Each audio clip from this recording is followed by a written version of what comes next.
dari kelompok 3 yang beranggotakan saya, Risma Yunurunisa, dan rekan saya, Hidayati Rohmah, Rizky Handayani, Aprilia Setianingrum, dan Amalia Fagiati. Di sini kami ingin presentasi tentang hubungan psikologi agama dengan ilmu tasawuf. Sebelum kita memulai presentasi, marilah kita membaca basmalah bersama-sama. Bismillahirrahmanirrahim. Semoga presentasi ini berjalan dengan lancar dan ilmu yang kita dapat bisa bermanfaat untuk semuanya. Amin. Sebelum kita memasuki materi, kami akan memperkenalkan anggota dari kelompok kami. Assalamualaikum warahmatullahi wabarakatuh. Perkenalkan, nama saya Rizky Handayani, NIM 230101964. Perkenalkan, saya Risma Yunurunisa dengan NIM 230101993. Perkenalkan, nama saya Hidayati Rohmah, NIM 23011011996. Perkenalkan, nama saya Amalia Fagiati, NIM 230101904.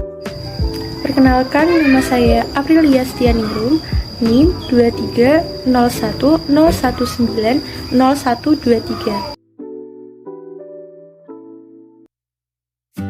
Saya akan menerangkan tentang psikologi agama dan tasawuf. Menurut Dr. Jalaluddin, psikologi agama adalah cabang psikologi yang meneliti dan mempelajari tingkah laku manusia dalam hubungannya dengan pengaruh keyakinan terhadap agama yang dianutnya, serta dalam kaitannya dengan perkembangan usia masing-masing.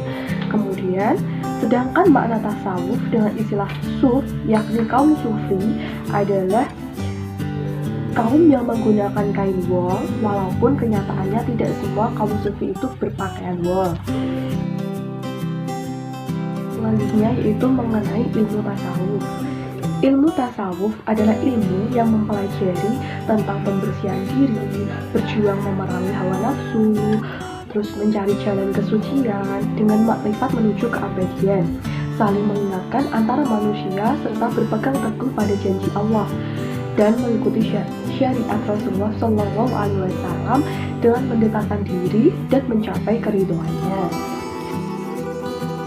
Ya, materi selanjutnya yaitu tentang maqamat-maqamat dalam pencapaian tasawuf. Yang pertama ada terapi tahalil. Nah, terapi ini berisi tentang mengkosongkan diri dari perilaku dan akhlak tercela. Yang kedua ada terapi tahalil. Tahap ini adalah isi dari pembersihan diri yaitu tobat, cemas, dan harap, zuhud, fakir, al-sabar, ridho, dan muraqabah. Yang ketiga ada terapi tajalil. Sikap ini merupakan pemantapan dari tahalil yang bermakna terungkapnya nur huib, yaitu dengan menghayati rasa kebertuhanan lebih mendalam yang kemudian akan menimbulkan rasa ridho yang amat sangat kepada Tuhan. Ya, materi selanjutnya tentang memahami tasawuf, bagian dari psikologi agama. Yang pertama ada perlu diketahui bahwa para sufi sebagaimana mistis yang lain memiliki konsep dunia yang berbeda dengan ilmu pengetahuan modern. Yang kedua, para sufi menganggap pada diri manusia memiliki lapisan-lapisan yang paralel dengan realitas alam raya.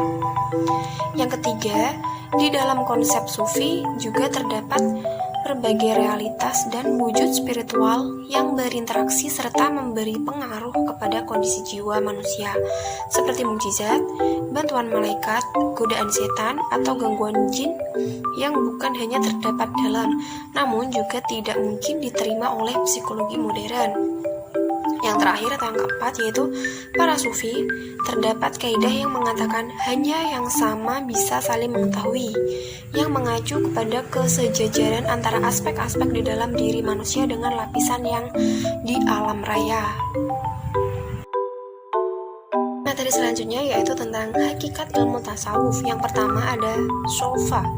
Sofa berarti kesucian atau bersih. Yang kedua ada safi. Safi yang berarti barisan atau deret yang menunjukkan kaum muslimin awal yang berdiri di baris pertama dalam sholat atau dalam perang suci. Yang ketiga ada sufah.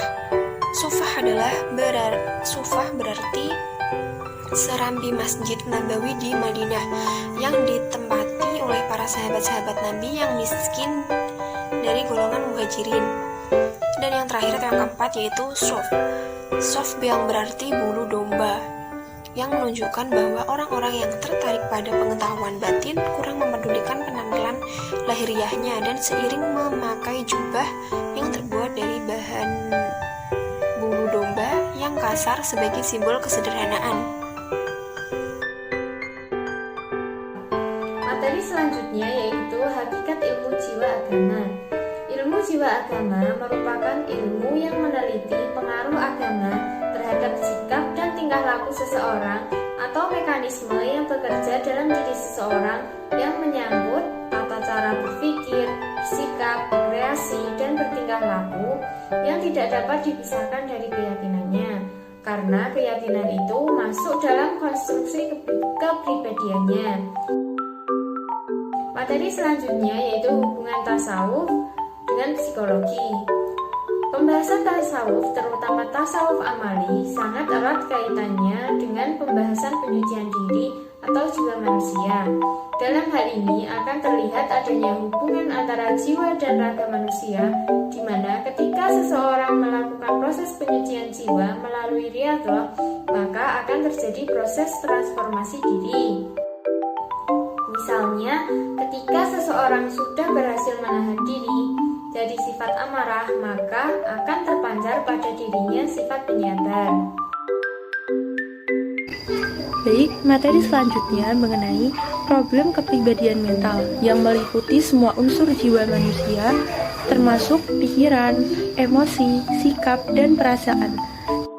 Yang mana semua itu akan sangat mempengaruhi perilaku seseorang dalam menghadapi masalah. Dalam hal ini muncul dua kondisi manusia, yaitu sehat mental dan yang kurang sehat mental. Orang yang sehat mentalnya tentulah tercermin dalam diri orang yang baik kepribadiannya, yang sangat tercermin dalam tingkah laku dan akhlaknya.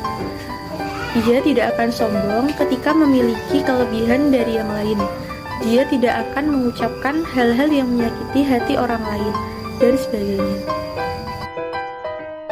Selanjutnya, dari sisi lain hubungan tasawuf dengan ilmu jiwa agama atau psikologi agama, semua praktek dan amalan-amalan dalam tasawuf adalah merupakan latihan rohani dan latihan jiwa untuk melakukan pendakian spiritual kerah yang lebih baik dan lebih sempurna. Nah, dengan demikian, amalan-amalan tersebut adalah bertujuan untuk mencari ketenangan jiwa dan keberhasilan ahli agar lebih kokoh dan dalam menempuh liku-liku problem hidup yang beraneka ragam serta untuk mencari hakikat kebenaran yang dapat mengatur segala dengan terbaik. Nah, di dalam ayat Al-Quran dikatakan bahwa di dalam hati manusia itu ada penyakit, antara lain penyakit jiwa manusia itu adalah iri, dengki, takabur, resah, gelisah, khawatir, stres, dan berbagai penyakit jiwa lainnya. Nah, dengan tasawuf, manusia akan dapat menghindari diri dari penyakit kejiwaan atau psikologis berupa perlakuan memperturutkan hawa nafsu keduniawian seperti iri, dengki, takabur, resah, gelisah, khawatir, stres, dan berbagai penyakit jiwa lainnya.